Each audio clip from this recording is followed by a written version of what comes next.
Assalamualaikum warahmatullahi wabarakatuh. Perkenalkan, nama saya Nurul Hilalia Faisa dari kelas 12 IPS 2. Kali ini saya akan menjelaskan peristiwa sekitar proklamasi dan tokoh-tokoh yang terlibat di dalamnya. Jepang semakin terpojok di Perang Dunia Kedua. Jepang akhirnya mengeluarkan janji kemerdekaan untuk Indonesia.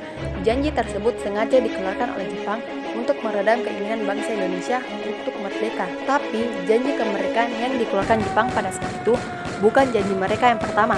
Pada bulan September 1944, Perdana Menteri Jepang, Perdana Menteri Koiso, sudah pernah mengeluarkan janji kemerdekaan untuk Indonesia. Perdana Menteri Koiso mengeluarkan janji tersebut agar rakyat Indonesia tidak melakukan perlawanan kepada Jepang. Perdana Menteri Koiso kemudian membuktikan janjinya dengan memperbolehkan bangsa Indonesia mengibarkan bendera merah putih di kantor-kantor pemerintahan. Namun tentu saja dengan syarat bendera merah putih tetap harus dikibarkan berdampingan dengan bendera Jepang. Jepang mewujudkan janji kemerdekaan bangsa Indonesia dengan membentuk suatu badan yang ditujukan untuk menyiapkan kemerdekaan Indonesia pada tanggal 1 Maret 1945. Badan bentukan Jepang tersebut kemudian diberi nama Badan Penyelidik Usaha-Usaha Persiapan Kemerdekaan Indonesia atau yang disebut juga dengan BPUPKI, yang dalam bahasa Jepangnya disebut sebagai Dokuritsu Junbi Kosakai. BPUPKI ini diketuai oleh Dr. Rajivan Weddiyaningrat. Dalam persiapannya, BPUPKI melakukan sidang sebanyak 2 kali. Sidang pertama dilakukan pada tanggal 29 Mei sampai Juni 1945. Sidang ini menghasilkan Rumusan Dasar Negara Indonesia atau Pancasila yang dikemukakan oleh Soekarno, Muhammad Yamin, dan Soekarno. Tanggal 22 Juni 1945, BPUPKI menindaklanjuti sidang pertama mereka dengan membentuk panitia kecil yang sebanyak 9 orang yang disebut juga sebagai Panitia 9. Sidang kedua BPUPKI dilakukan pada tanggal 10 sampai 14 Juli 1945.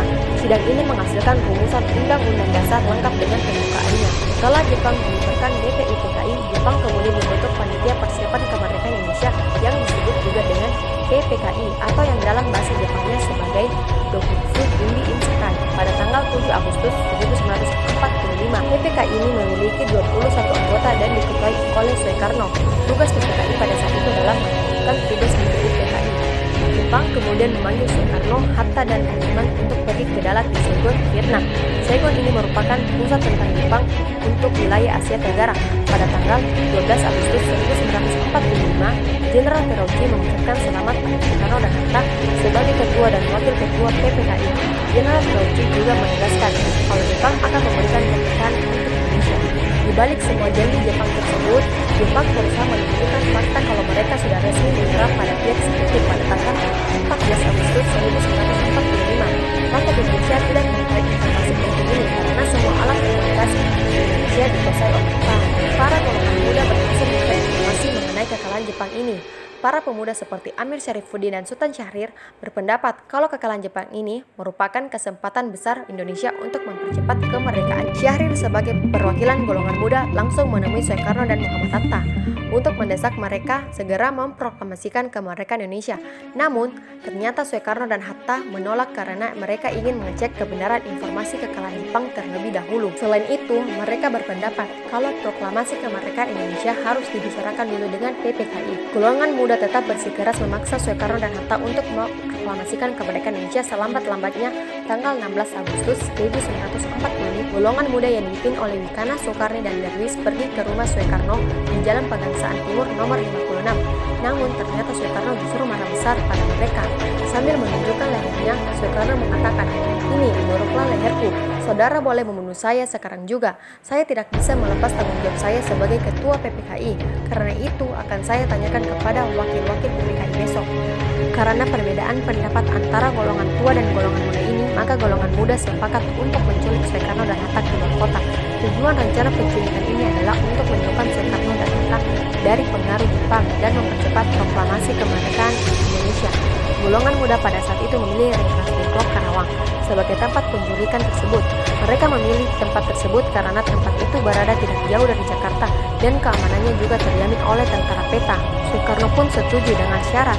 Fatmawati, Guntur, dan Hatta juga ikut. Akhirnya rombongan tersebut berangkat pada tanggal 16 Agustus 1945 pukul 04.00 waktu Indonesia Barat. Soebarjo berangkat ke Rengas Dengklok untuk bertemu dan berunding dengan Soekarno dan Hatta. Akhirnya Soebarjo berjanji dengan jaminan nyawanya ke golongan muda muda kalau proklamasi kemerdekaan Indonesia akan diumumkan keesokan harinya pada tanggal 17 Agustus 1945 selambat-lambatnya pada pukul 12.00 waktu Indonesia Barat. Akhirnya menyatakan Soekarno dilepaskan oleh kemerdekaan Indonesia. Tersebut kembali ke Jakarta. Rumusan Hal-hal proklamasi yang tersebut mengenai dirumuskan di pemindahan Rumah Laksamana kekuasaan Maeda dan pembacaan teks dan proklamasi lain-lain diproklamasikan di Rumah diselenggarakan Soekarno di Jalan Pegangsaan Timur dengan Kota cara Padang. saksama dan dalam tempo yang sesingkat-singkatnya. Jakarta, 17 Agustus 1945, atas nama bangsa Indonesia, Soekarno Hatta.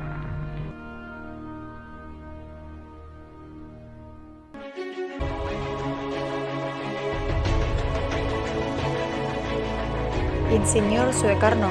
Soekarno berperan sebagai pembaca teks proklamasi. Muhammad Hatta berperan dalam menyumbang kalimat pertama dalam teks proklamasi dan juga merumuskannya, serta mendampingi Soekarno.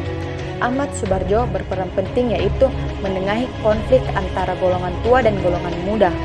Soekarni sebagai tokoh golongan muda yang memiliki peran menyebarkan berita kemerdekaan Indonesia. Sayuti Melik berperan sebagai pengetik naskah kemerdekaan Republik Indonesia. Fatmawati berperan dalam kemerdekaan Indonesia yang menjahit bendera pusaka. Abdul Latif Hendra Ningrat merupakan pasukan peta yang berperan dalam menaikkan bendera pusaka. Laksamana Maeda, pria berkebahasa Jepang yang mengizinkan para pejuang menggunakan rumahnya sebagai perumusan naskah proklamasi.